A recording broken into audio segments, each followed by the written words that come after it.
Ave María Purísima, sin pecado concebida.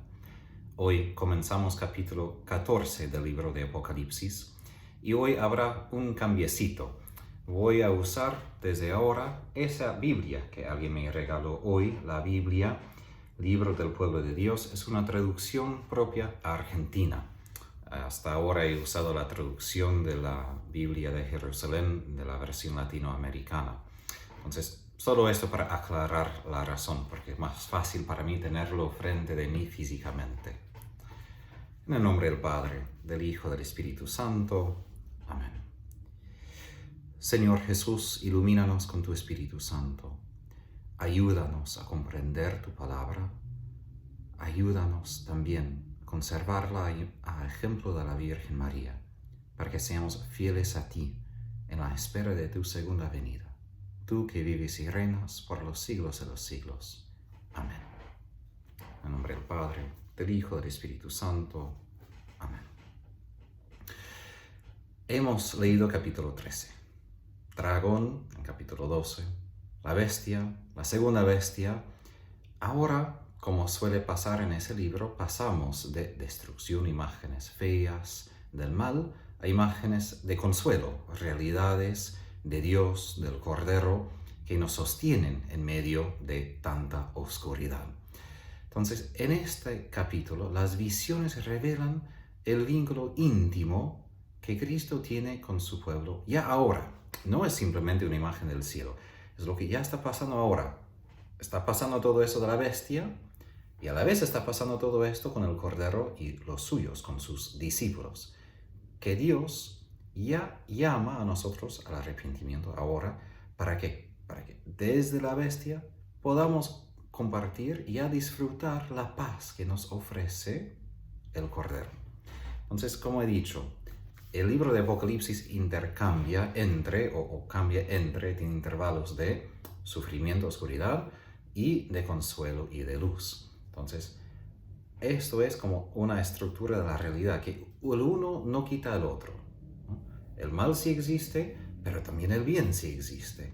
Muchas veces tenemos dificultad a reconocer que las dos cosas existen a la vez en este mundo. Solo en el cielo serán completamente distintos, ¿no? Por esto el arrepentimiento es tan necesario, porque no habrá esa mezcla y tenemos que escoger qué lado queremos para siempre.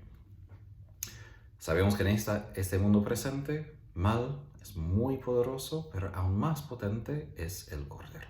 Entonces, Él nos ofrece la salvación y la victoria final ya está con Él. Y podemos experimentar esa salvación ya ahora, en medio de la oscuridad, porque el Cordero ya está con nosotros. La realidad celestial ya está presente a nosotros.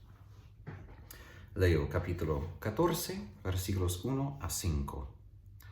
Después vi el Cordero que estaba de pie sobre el monte Sión, acompañado de 144,000 elegidos, que tenían escrito en la frente el nombre del Cordero y de su Padre. Oí entonces una voz que venía del cielo, semejante al estrépito de un torrente, el ruido de un fuerte trueno, y esa voz era como un concierto de arpas. Los elegidos cantaban un canto nuevo delante del trono de Dios, y delante de los 4 seres vivientes y de los ancianos. Y nadie podía aprender este himno, sino los 144,000 que habían sido rescatados de la tierra. Esos son los que no se han contaminado con mujeres y son vírgenes. Ellos siguen al Cordero donde quiera que vaya. Han sido los primeros hombres rescatados para Dios y para el Cordero. En su boca nunca hubo mentira y son inmaculados. Lo que vemos ahora nos hace recordar de 2 visiones anteriores. Eso de los 144,000 es una imagen de este ejército que habíamos visto en capítulo 7, que el ángel había sellado con el sello de Dios viviente. También los que están cantando en monte Sión recuerda a los que están dando culto a Dios en el templo, ¿no?, que Juan tenía que contar en capítulo 11. Entonces hay que tener eso en cuenta y voy a explicar un poco cómo todo eso viene junto, ¿no?, esas imágenes anteriores con esa visión de ahora. Ahora que Juan ve al Cordero, es una imagen de consuelo. El Cordero habíamos visto la última vez en el cerca del trono de Dios en capítulo 5, 6 y 8. Y ahora que hemos visto tanta maldad, tanta fealdad con las bestias, el dragón, ahora vemos el Cordero, nuestro Salvador, que es imagen de mucho consuelo después de tanta oscuridad. Que está de pie indica que aun si las bestias han tenido poder, no tienen poder contra el Cordero, ni tienen poder contra los que acompañan al Cordero. Y Monte Sión es la colina de Jerusalén donde se ubican el templo, la morada de Dios, y el palacio de los reyes. En el Antiguo Testamento, Monte Sión era el lugar de la presencia de Dios donde Él da su salvación. Ahora y también, es decir, en el tiempo del Antiguo Testamento y al fin de la historia. De hecho, los judíos tenían algo de tradiciones que el Mesías iba a venir justo sobre Monte Sión. Y hasta el fin de la historia será sobre el Monte Sión. Entonces, esa visión del Cordero, Monte Sión, funciona como una respuesta a esas visiones de las dos bestias. Y en Salmo 2 leemos que Monte Sión es el lugar donde Dios ha establecido el trono para su rey, que es su Hijo, quien va a dar la salvación a los suyos y derrotar a los reyes que se rebelan contra él, ¿no? Eso es versículo 2 del Salmo 2. Pero además de esto, sabemos que el Nuevo Testamento, en carta a los Hebreos, se habla de Monte Sión como una realidad espiritual que ya experimentamos, que a través de la liturgia, a través de nuestra oración común, ya acudimos a Monte Sión, que es la ciudad del Dios viviente, es decir, la Jerusalén celestial. No sabemos si el autor de Apocalipsis tenía que ver con el autor de Hebreos, pero tiene esa posibilidad de que era la experiencia común de los cristianos, ¿no? De que a través de la liturgia, a través de la oración común, ya entramos en contacto con el cielo, y aún más que ya estamos en el cielo a través de la liturgia. Y por esto, nosotros cuando estamos en la misa, ya estamos rodeados de ángeles, de santos, estamos en la presencia de Dios y de Jesús, ya somos rociados por su sangre. Eso en Hebreos 12, versículo 22 a 24, que habla de esa realidad celestial de Monte Sión. Entonces, ya ahora, como cristianos, disfrutamos de esa comunión con las realidades celestiales cuando se reúne la iglesia en la Eucaristía.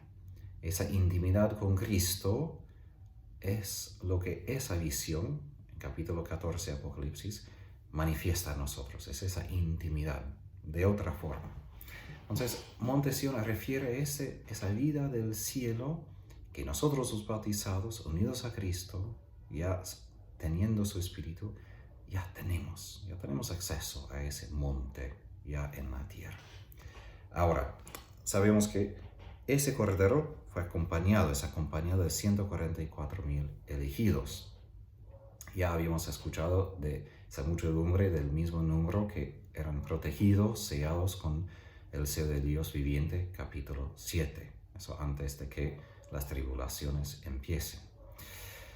Ahora, que el grupo presente tiene, ¿no?, en su escrito en la frente el nombre del Cordero y de su Padre, confirma que es el mismo grupo, porque el sello de Dios viviente, como muchos sellos en ese tiempo, tenían el nombre de su dueño. Capítulo 7 habíamos interpretado ese número como simbólico, que representa la totalidad del pueblo de Dios, todos sus fieles, sellados con el Espíritu y también convocados a batallar, a estar en guerra para derrotar a las fuerzas del mal. Aquí la visión de ese mismo grupo con el Cordero de pie y que tiene el nombre de Jesús y de su Padre es un paralelo y también un contraste total a los habitantes de la tierra, que dan culto a la bestia, que llevan la estampa de la bestia, su nombre o su número. Entonces, aun si las dos bestias decepcionan a muchos, también hay muchos que siguen al Cordero, que son bien contados, ¿no? El Señor sabe cuántos son los suyos que disfrutan la protección y la presencia del Cordero.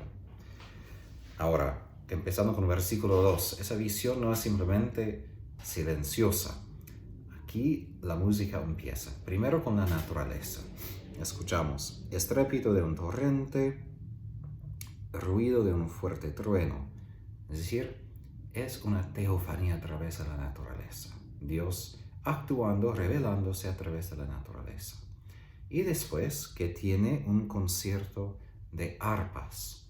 En griego, kitara, arpa, donde tenemos la palabra guitarra, era un instrumento con cuerdas, ¿no? Y fue específicamente utilizado en el culto en el templo. Y 3 veces se menciona aquí en Apocalipsis, siempre en conexión con ese culto celestial, ¿no?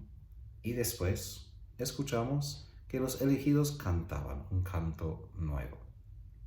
Entonces tenemos naturaleza, tenemos instrumentos y tenemos voces humanas. Y ese canto nuevo es un término del Antiguo Testamento, de un canto que se canta en gratitud a Dios por sus actos de salvación, por su obra de salvación. También fue utilizada esa frase para describir la alabanza ofrecida al Cordero en capítulo 5, ¿no? Que Él fue alabado porque había comprado de todos los pueblos sus elegidos. Ahora, no es una audiencia normal que escucha esa canción, porque fue delante del trono de Dios, delante de los 4 seres vivientes y de los ancianos. Es decir, los que escuchan ese himno son justamente Dios mismo y sus ministros más exaltados. Ahí es la audiencia. Y tampoco todos pueden cantar así. Simplemente los que han sido rescatados. Sí, rescatados de la tierra.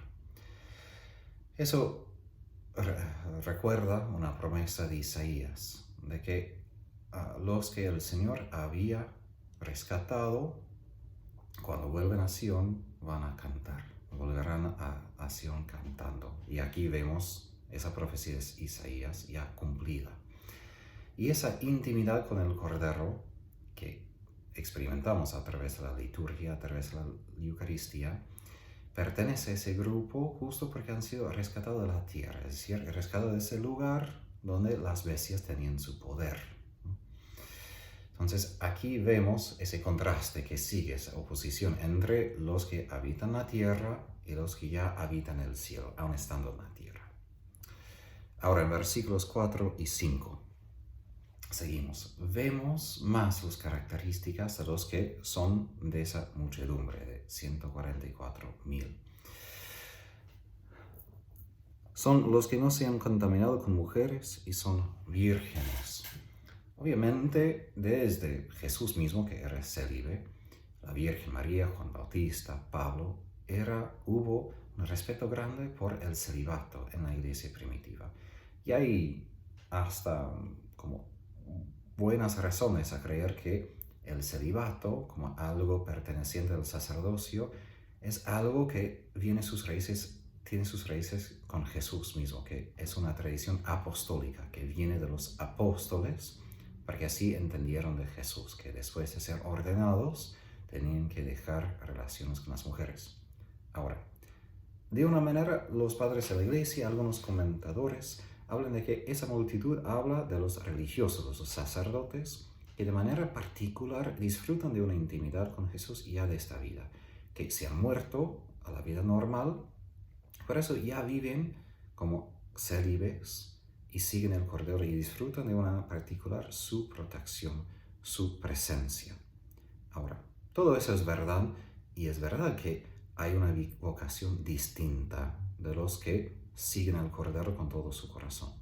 Pero sabemos que hay hermanas, ¿no? Hay monjas, y justo así no cabe en esa descripción porque simplemente habla de no ser contaminado con mujeres. Entonces, hay que tener en cuenta que no se cierra la explicación solamente refiriendo a los consagrados a Dios, porque 2 cosas. Primero, que solo refiere a mujeres, y sabemos que hay muchas consagradas y muchas santas, ¿no? Monjas, por ejemplo.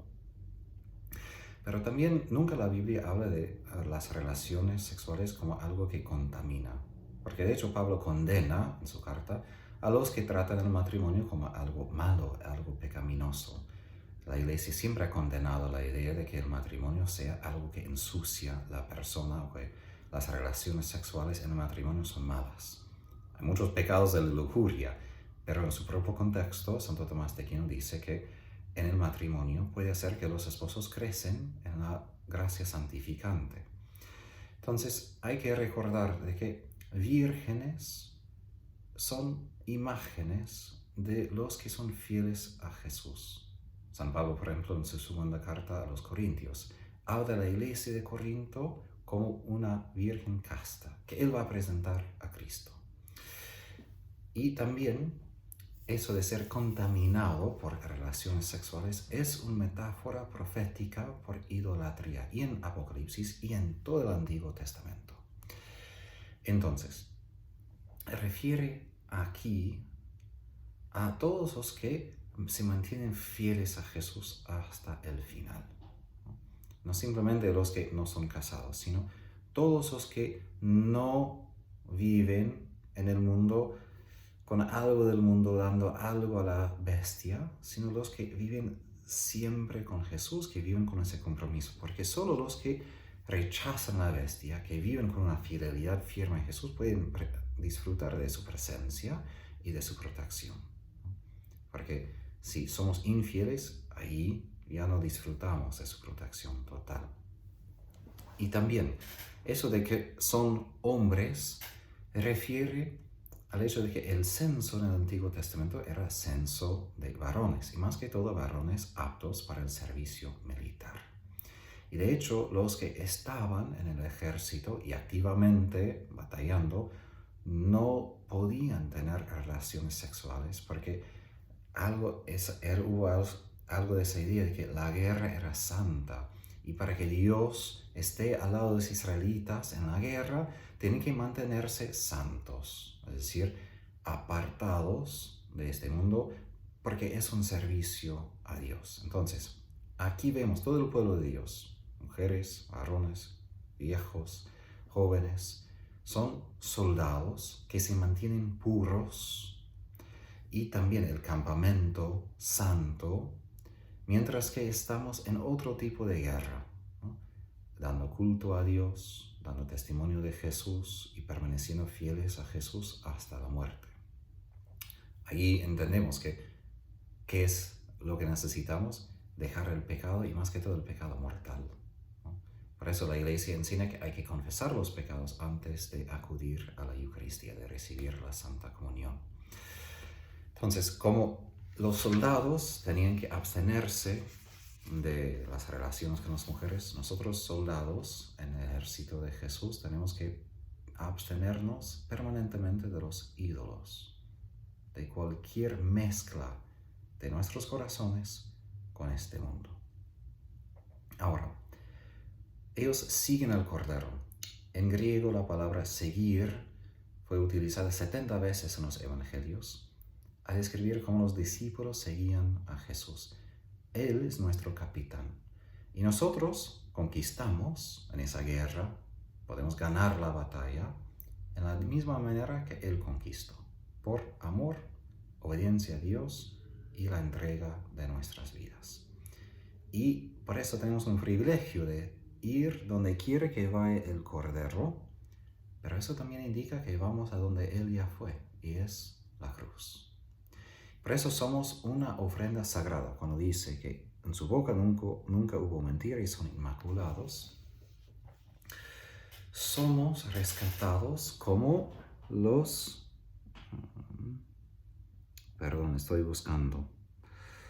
como las primicias de la tierra. Las primicias en el Antiguo Testamento son la primera y la mejor parte de la cosecha, que siempre fue dada a Dios como su porción en sacrificio, si volvemos al libro de Éxodo 34. Por esto, esos compañeros de los discípulos del Cordero son las primicias de la raza humana. Ahora, en el Nuevo Testamento, la pureza ritual simboliza la pureza ética, moral, es decir, no hay ninguna mentira, ¿no? Esto en contraste a la decepción, la mentira del profeta falso, diablo y la bestia. Por esto son inmaculados, que en el Antiguo Testamento es una palabra bien específica para describir algo que es digno de ser ofrecido a Dios. Y así, con esas características, esos compañeros del Cordero representan los fieles de Israel y también son semejantes al Cordero mismo. Ahora, como he dicho, algunos entienden esa visión como algo del futuro, una promesa a los que son fieles a Jesús, pero hay nada en la visión que nos indica que es el futuro, sino es la realidad ya desde ahora, que podemos estar en su presencia en la Eucaristía, podemos ya disfrutar de su protección, ya ahora a través de la vida de la Iglesia, estando con los sacramentos. Ahora, ¿cómo interpretamos esa excelencia moral? Porque son inmaculados y nosotros sabemos que ya ahora no somos perfectos. Porque creemos que el Espíritu Santo nos fortalece a buscar tal santidad. Eso es la meta. Aun si no somos inmaculados ahora, eso es la meta. El Señor nos da todas las herramientas en la iglesia, sacramentos, oración, enseñanza, para que podamos ser así. Entonces sí, es verdad, no somos ya así ahora. Pero el Señor nos llama y nos capacita a cumplir ese desafío. Ahora, para terminar, es común en la Biblia, la tradición apostólica, por ejemplo, el Didache, la enseñanza de los apóstoles, empieza hablando de los dos caminos. Es muy común en la Biblia esa idea de dos caminos que se apartan. Y aquí vemos, hay dos caminos y entre ellos no hay otro camino. O vamos a caer bajo el poderío de la bestia, del dragón, y vamos a ser destruidos. O seguimos al Cordero como vírgenes, con fidelidad, con firmeza, hasta derramar nuestra sangre y perder la vida. Pero no hay un camino intermedio. Y eso es la gran mentira del mundo de hoy. De que sí, podemos ser discípulos de Jesús, pero no hay que sufrir tanto. El pecado no es lo peor. Entonces entra algo de esa mezcla. Y pensamos que estamos no tanto dejando a Jesús, pero sí algo del pecado. Pero no, inmaculados. O vamos por ser inmaculados como discípulos de Jesús, como la Virgen María, porque el Espíritu Santo quiere hacer en nosotros lo que ella hizo en la Virgen, de hacernos inmaculados. O vamos a ser manchados por el pecado. Y si quedamos con el pecado, quedamos con la bestia y vamos a experimentar la muerte. Es decir, la destrucción más que todo, no del cuerpo, sino de nuestra alma. Para esto necesitamos ya enfrentar esa decisión una vez y otra vez, en las cosas grandes, en las cosas pequeñas. Cada vez que enfrentamos una decisión moral, no es simplemente si pecamos o no. Es una decisión. ¿En cuál campamento quiero estar? ¿El campamento de la bestia? ¿En el campamento de Cristo? Y aun si seguir a Cristo exige mucho sacrificio, mucho dolor, ahí ya disfruto, aun en el sufrimiento, aun en el dolor, ya disfruto de su presencia, de su salvación, de su gracia y protección. Y esto siempre vale la pena. Es más poderoso que la muerte, más poderoso que todo nuestro sufrimiento, porque el Cordero ya ha ganado, ya conquistó. Y si estamos con Él, vamos a disfrutar la victoria y el cielo con Él. Ya ahora, ya cuando vamos a la misa, ya cuando decidimos ser fieles a Él. Por la intercesión de la Virgen Inmaculada, que Dios les bendiga y guarde en el nombre del Padre, del Hijo, del Espíritu Santo.